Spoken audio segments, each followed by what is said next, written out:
Price the lord, hallelujah. പ്രിയ സഹോദരങ്ങളെ, വിശുദ്ധ ജോൺ മരിയ വിയാനി പുണ്യവാളൻ്റെ, അതായത് ആഗോള സഭയിൽ വൈദികരുടെ മധ്യസ്ഥനാണ് വിശുദ്ധ ജോൺ മരിയ വിയാനി പുണ്യവാളൻ.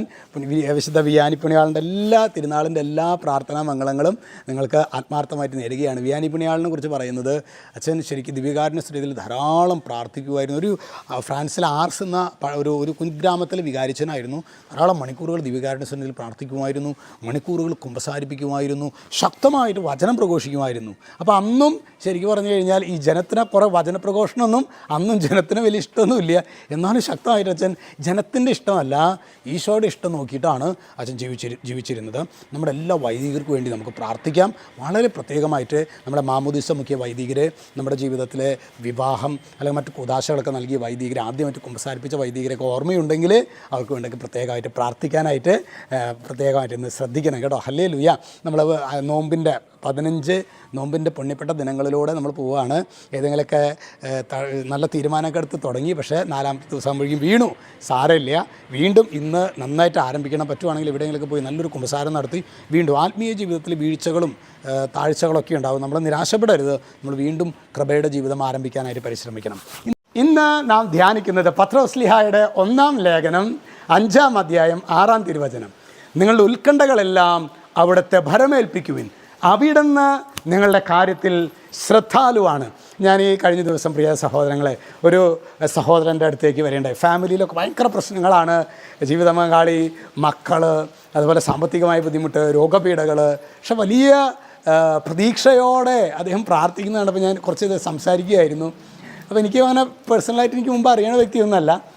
സംസാരിച്ചപ്പോൾ ഞാൻ ഭയങ്കര ആനന്ദത്തിലാണ്. പക്ഷേ ജീവിതത്തിൽ വെച്ചാൽ എനിക്ക് പ്രാർത്ഥിക്കേണ്ട കുറേ മേഖലകളുണ്ടെന്ന്, പിന്നെ മേഖലകളൊക്കെ ഒരു 2-3 മിനിറ്റ് എടുത്ത് പുള്ളിയുടെ പ്രശ്നങ്ങൾ പറഞ്ഞ് കേട്ടപ്പോൾ തന്നെ എനിക്കൊരു പ്രയാസമായി.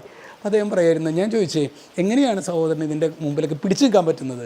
അദ്ദേഹം പറഞ്ഞൊരു കാര്യമുണ്ട് സഹോദരങ്ങൾ, എന്നെ കണ്ണ് തുറപ്പിച്ചതാണ്. എൻ്റെ വെച്ചാൽ എനിക്ക് ഭയങ്കരമായ പ്രയാസങ്ങൾ, സങ്കടം, നിരാശ ഇതെല്ലാം കയറി വരുമ്പോൾ ഞാൻ ദിവ്യകാരുണ്യ സന്നിധിയിൽ മുട്ടുകുത്തും, ഈശോയെന്ന് പ്രാർത്ഥിക്കും. സാധിക്കുന്നിടത്തോളം കുർബാന പരസ്യമായിട്ട് എഴുന്നള്ളിച്ച് വെച്ചിട്ടില്ല.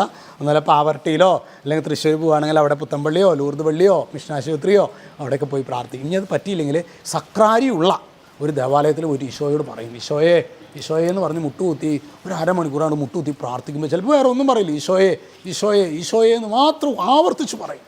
പ്രിയ സഹോദരങ്ങളെ, ആ മകൻ പറയാണ്, എൻ്റെ അച്ഛൻ ഈശോ നേരിട്ട് വന്ന് നമ്മൾ ഏറ്റെടുക്കുന്നതൊരവസ്ഥ എനിക്ക് പലപ്പോഴും അതിശക്തമായ വിധത്തിൽ അനുഭവിച്ചിട്ടുണ്ട്.